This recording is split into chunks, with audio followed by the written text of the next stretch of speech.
Hey guys, welcome back to Crazy Tech Trick.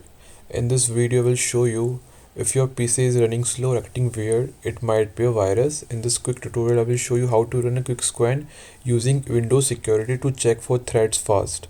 So let's get started. Go to search bar, then type settings, open settings, then in the left corner, go below and in the second last option you can see privacy and security. Just click on it. Now on the top of the window you will see Windows Security, Antivirus, Browser, Firewall and Network Protection for your device. Click on it.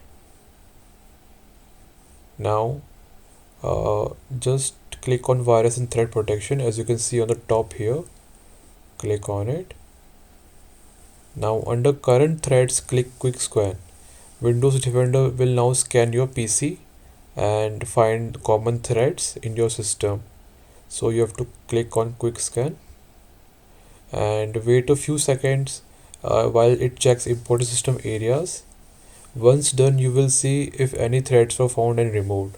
So guys, this activity is very important. You have to do thrice a week because might roaming and surfing the internet, your system might attacked by virus. So keep scanning your PC thrice a week, and that's it. Running a quick scan regularly helps your PC safe. If you found this video helpful, hit like, subscribe for more Windows tips, and drop a comment if you have any question. I will see you in the next video. And guys, kindly turn off the notification as it will give you all notification of my latest videos, and this will be very helpful to me. Thanks for watching. I will see you in the next one.